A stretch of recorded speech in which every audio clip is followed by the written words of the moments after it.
Hello friends, स्वागत है आप सबका आपका अपना यूट्यूब चैनल अब पढ़ेगा इंडिया में। आज हम लोग इस वीडियो में देखेंगे जो एडिटोरिया का वार्षिकांक बुक आया है 2021 का, उसमें से टॉपिक वाइज पे हम लोग पोर्शन देख रहे हैं, साथ ही साथ प्रैक्टिस सेट भी हम लोग देख रहे हैं। तो टॉपिक वाइज पोर्शन में आज हम लोग देखेंगे वर्ष 2021 के जो प्रमुख रक्षा विज्ञान एवं आर्थिक घटनाक्रम के जो वीडियोज मतलब आर्थिक घटनाक्रम के जो तथ्य हैं वो सारे तथ्यों को हम लोग देखेंगे। हम लोग सितंबर 2021 से लेकर के अक्टूबर 2020 तक के जितने भी तथ्य हैं उन सारे को देखेंगे। सितंबर मतलब कि पीछे के डायरेक्शन में हम लोग देखेंगे। तो सबसे पहले बात करते हैं सितंबर 2021 मंथ के। तो सबसे पहले कह रहा है कि वित्त वर्ष 2021 की पहली तिमाही यानी अप्रैल जून में स्थिर कीमतों पर भारत की जीडीपी वृद्धि दर जो है वो 20.1% रही है। फिर कह रहा है भारत सरकार ने झारखंड में जल आपूर्ति में सुधार के लिए एशियाई विकास बैंक यानी एडीबी के साथ $112 मिलियन का एक ऋण समझौता भी किया है। आगे है कि महाराष्ट्र में ग्रामीण कनेक्टिविटी में सुधार के लिए भारत सरकार ने एडीबी के साथ $300 मिलियन का समझौता किया है। देखिए, अगर एडीबी के साथ ग्रामीण कनेक्टिविटी में सुधार के लिए कितने डॉलर का, $300 मिलियन का, और झारखंड में जल आपूर्ति के सुधार के लिए कितना, $112 मिलियन का। आगे कह रहा है एशिया मनी 2021 पोल में एचडीएफसी बैंक को भारत में समग्र रूप से सबसे उत्कृष्ट कंपनी के रूप में सम्मानित किया गया है। तो भारत में समग्र रूप से सबसे उत्कृष्ट कंपनी के रूप में किसको सम्मानित किया गया है, तो एचडीएफसी बैंक को किया गया है। फिर कह रहा है भारत का पहला यूरो ग्रीन बॉन्ड जो है वो किसने लॉन्च किया है, तो भारत का पहला यूरो ग्रीन बॉन्ड जो है वो पावर फाइनेंस कॉरपोरेशन के द्वारा लॉन्च किया गया है। नेक्स्ट है कि एचडीएफसी बैंक ने जलवायु परिवर्तन से निपटने के लिए हरित और सतत जमा यानी ग्रीन एंड सस्टेनेबल डिपॉजिट्स की शुरुआत की है। इसके तहत जो जमा धन का उपयोग जो होगा वो हरित एवं सतत आवास ऋण समाधान एवं सेवाओं के वित्त पोषण के लिए किया जाएगा। आगे है कि कोटक महिंद्रा बैंक ने आर्टिफिशियल इंटेलिजेंस आधारित एक नियो प्लेटफॉर्म लॉन्च किया है। इसका उद्देश्य जो है वो ग्राहकों के लिए बकाये ऋण के पूर्ण भुगतान को सुविधाजनक बनाना है। नेक्स्ट है हमारा कि केंद्रीय वित्त मंत्री जो हैं निर्मला सीतारमण, उन्होंने निर्यात को बढ़ावा देने के लिए लखनऊ में उभरते सितारे फंड का शुभारंभ किया है। फंड की स्थापना जो है वो एक्जिम बैंक यानी export import bank of India तथा सिडबी ने किया है। इसके जरिए क्या है, सूक्ष्म लघु एवं मध्यम कंपनियों के लिए धन की व्यवस्था जो है वो की जाएगी। आगे कह रहा है कि भारत में लघु व्यवसाय ऋण पहल को किसने शुरू किया है, तो भारत में लघु व्यवसाय ऋण पहल को फेसबुक इंडिया के द्वारा शुरू किया गया है। नेक्स्ट है हमारा कि $100 अरब पार करने वाली चौथी भारतीय फर्म कौन बनी है, तो $100 अरब पार करने वाली चौथी भारतीय फर्म जो है वो बनी है इन्फोसिस। नेक्स्ट है कि एशियाई विकास बैंक ने वित्त वर्ष 2022 के लिए भारत का आर्थिक विकास दर कितना रहने का अनुमान लगाया है, तो एडीबी जो है वो कितना लगाने का अनुमान लगाया है, 10% रहने का अनुमान जो है वो लगाया है। आगे कह रहा है अंतर्राष्ट्रीय मुद्रा कोष यानी आईएमएफ ने वित्त वर्ष 2021-22 के लिए भारत का आर्थिक विकास दर कितना, तो आईएमएफ अगर पूछे तो 9.5% और एडीबी अगर पूछे तब 10%। नेक्स्ट है हमारा कि जुलाई 2021 में लेखा महानियंत्रक द्वारा जारी आंकड़े के अनुसार जून 2021 के अंत तक सरकार का कितना राजकोषीय घाटा हुआ है, तो जून 2021 तक सरकार का जो राजकोषीय घाटा है वो 2.74 लाख करोड़ जो है वो बजट अनुमान का 18.2% है। कुछ विभिन्न एजेंसियों के नाम दिए गए हैं और उन जो जीडीपी विकास दर का उन्होंने अनुमान लगाया है 2021-22 में वो दिया हुआ है। फिच रेटिंग्स के अकॉर्डिंग कितना है, 10% विकास दर का अनुमान रखा गया है। आईएमएफ के द्वारा 9.5% का रखा गया है। केयर रेटिंग एजेंसी के द्वारा 8.8 से लेकर 9% रखा गया है और एडीबी यानी एशियाई विकास बैंक के द्वारा 10% जो है वो रखा गया है। आगे कह रहा है कि एमएसएमई को ई कॉमर्स के लाभों के बारे में जागरूकता पैदा करने के लिए अमेजन ने भारत में अपना पहला डिजिटल केंद्र कहाँ लॉन्च किया है, तो एमएसएमई को ई कॉमर्स के लाभों के बारे में जागरूकता पैदा करने के लिए अमेजन जो है वो अपना पहला डिजिटल केंद्र जो है वो गुजरात में लॉन्च किया है। आगे कह रहा है मुंबई अंतर्राष्ट्रीय हवाई अड्डा का अधिग्रहण जो है वो किस कंपनी ने किया है, तो मुंबई अंतर्राष्ट्रीय हवाई अड्डा का जो अधिग्रहण है वो अडानी समूह के द्वारा किया गया है। आगे कह रहा है कि कोटक महिंद्रा बैंक ने अपने ग्राहकों के लिए पे योर कॉन्टैक्ट नामक मोबाइल ऐप जारी किया है। यह ग्राहकों को मोबाइल से किसी भी भुगतान ऐप में अपने किसी भी संपर्क को पैसा भेजने या भुगतान करने में सक्षम बनाता है। तो पे फॉर कॉन्टैक्ट ऐप किसके द्वारा लॉन्च किया गया है? तो कोटक महिंद्रा बैंक के द्वारा। नेक्स्ट है हमारा कि भारत सरकार ने मिजोरम में स्वास्थ्य परियोजनाओं के विकास के लिए विश्व बैंक के साथ $32 मिलियन का ऋण समझौता किया है। $32 मिलियन का ऋण समझौता किसके साथ? विश्व बैंक के साथ। और क्यों? मिजोरम में स्वास्थ्य परियोजनाओं के विकास के लिए। आगे है कि एसबीआई बैंक ने स्वास्थ्य सेवा क्षेत्र के लिए आरोग्य health care business loan launch किया है। इसके तहत स्वास्थ्य सेवा से संबंधित बिजनेसमैन को 100 करोड़ रुपए तक का ऋण दिया जाएगा, जिसे चुकाने के लिए 10 साल का समय मिलेगा। आगे कह रहा है कि राष्ट्रीय सांख्यिकी कार्यालय जो एनएसओ है उसके द्वारा जारी आंकड़ों के अनुसार वित्त वर्ष 2020-21 में भारतीय अर्थव्यवस्था में 7.3% की गिरावट दर्ज की गई है। तो एनएसओ के द्वारा भारतीय अर्थव्यवस्था में कितने प्रतिशत की गिरावट? तो 7.3% की गिरावट जो है वो दर्ज की गई है। आगे कह रहा है कि विश्व बैंक के अनुसार भारतीय अर्थव्यवस्था 2021 में 8.3% और 2022 में 7.5% की वृद्धि दर्ज कर सकती है।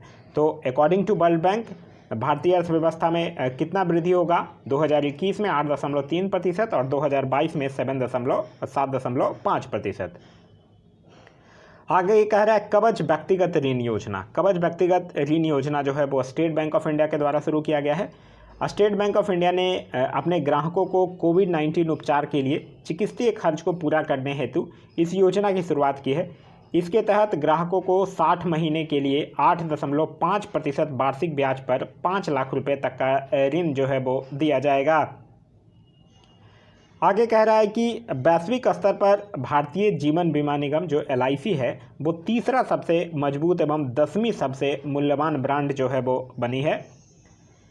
नेक्स्ट है हमारा कि हाल ही में जारी आंकड़ों के अनुसार 2020-21 में भारत के प्रत्यक्ष विदेशी निवेश यानी फॉरेन डायरेक्ट इन्वेस्टमेंट के मामले में सिंगापुर 29% के साथ शीर्ष स्थान पर रहा है। दूसरे स्थान पे 23% और राज्यों में गुजरात जो है वो FDI का शीर्ष प्राप्तकर्ता भी रहा है।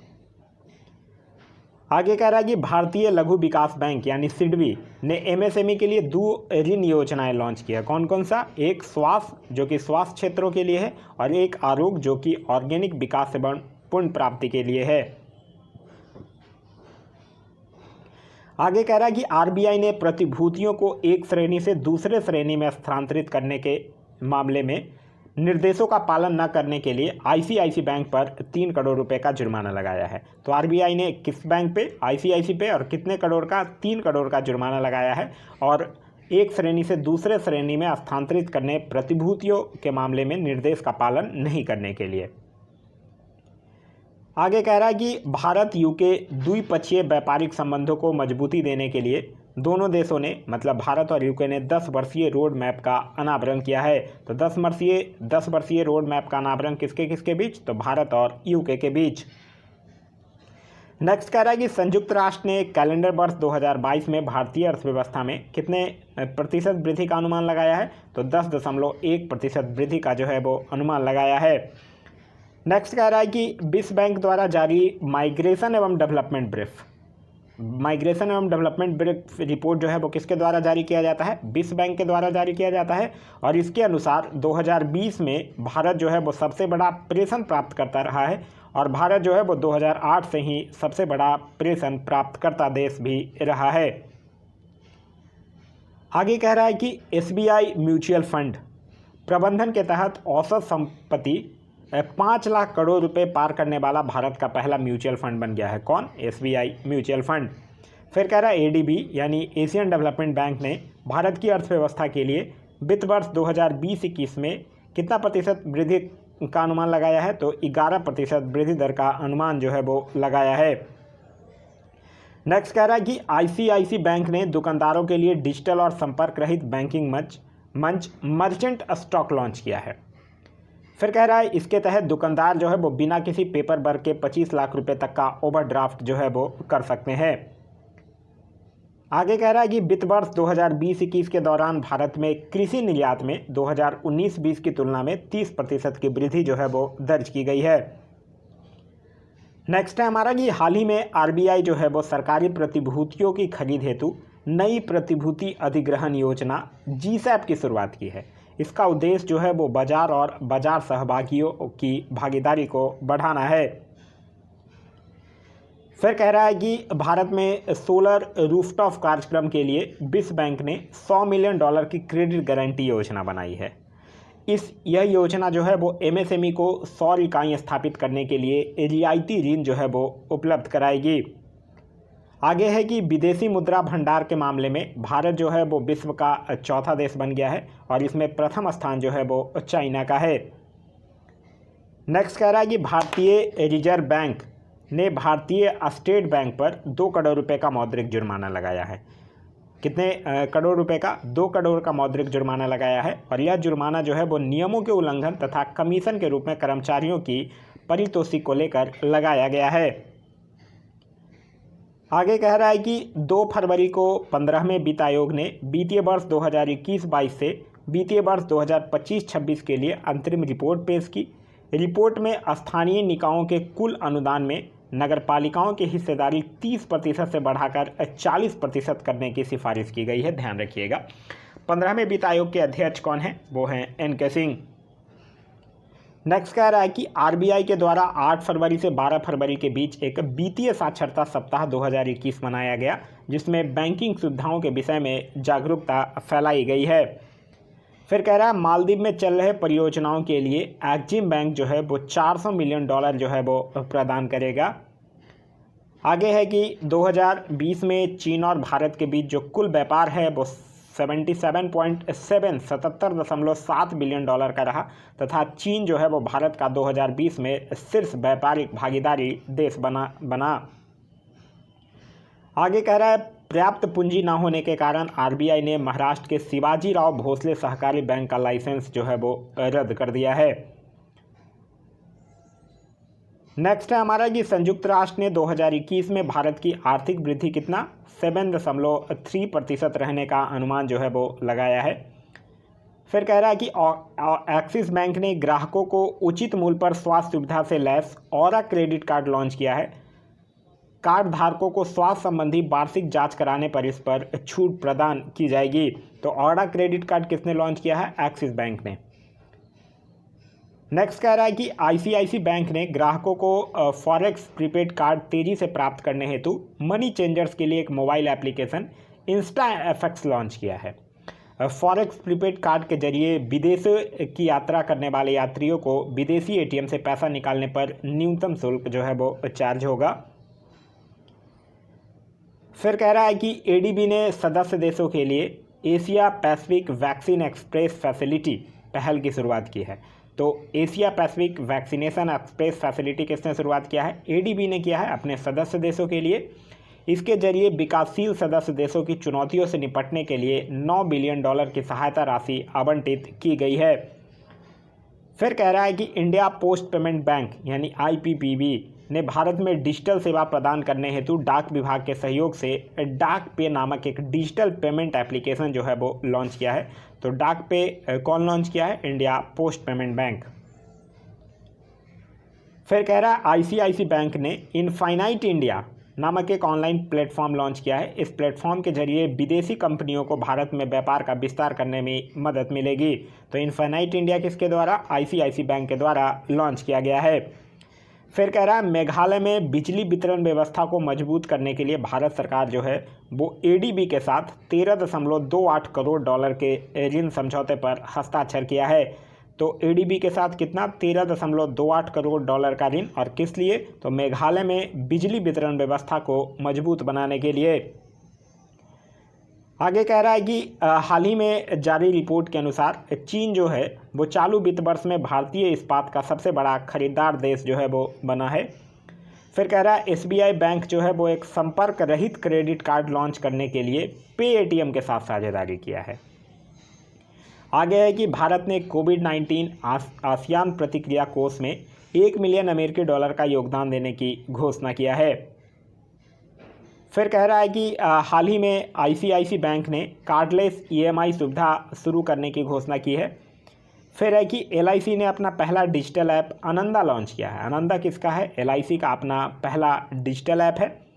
फिर कह रहा है भारत में 100% इनकम टैक्स छूट पाने वाली पहली कंपनी कौन बनी है? तो माइक रेडवुड जो है वो बनी है। 100% इनकम टैक्स छूट पाने वाली पहली कंपनी है वो।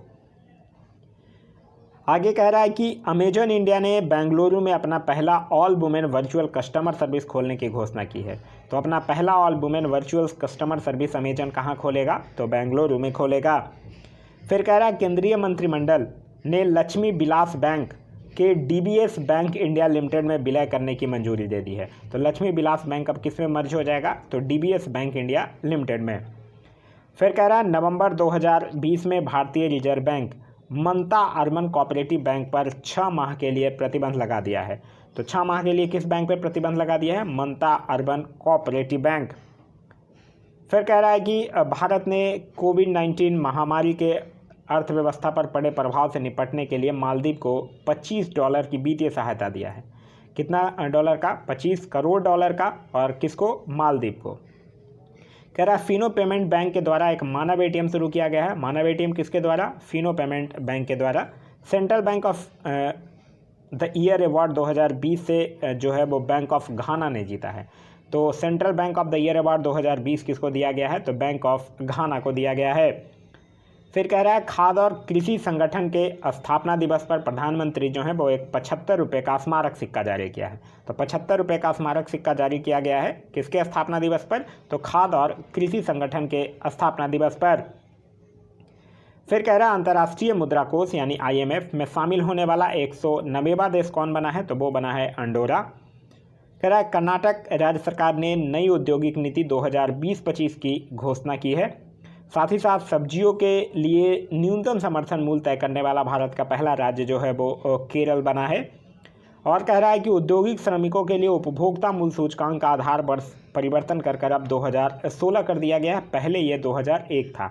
इम्पॉर्टेंट है कि औद्योगिक श्रमिकों के लिए उपभोक्ता मूल्य सूचकांक जो है उसका आधार वर्ष जो है वो अब 2016 कर दिया गया है, जो कि पहले 2001 था। तो यह था हमारा आज का वीडियो। इस वीडियो में हम लोगों ने आर्थिक घटनाक्रम से जुड़े जितने भी 2021 के जो प्रमुख आर्थिक घटनाक्रम थे 20-21 के, मतलब अक्टूबर 2020 से लेकर सितंबर 2021 तक के जितने भी प्रमुख आर्थिक घटनाक्रम थे उस सारे तथ्यों को हम लोग इस वीडियो में देखें। तो ये वीडियो आप लोगों को कैसा लगा कमेंट करके ज़रूर बताइएगा। साथ ही साथ इस वीडियो से कुछ सीखने के लिए मिला तो एक लाइक ज़रूर कर दीजिएगा। वीडियो पसंद आया तो अपने दोस्तों के साथ शेयर करना ना भूलें। अभी तक आप इस चैनल पर नए हैं या चैनल को सब्सक्राइब नहीं किए हैं तो चैनल को सब्सक्राइब कर लीजिए और साथ ही साथ बेल आइकन दबा लीजिए ताकि हमारे सारे वीडियो के नोटिफिकेशन आपको मिलते रहें। Thanks for watching.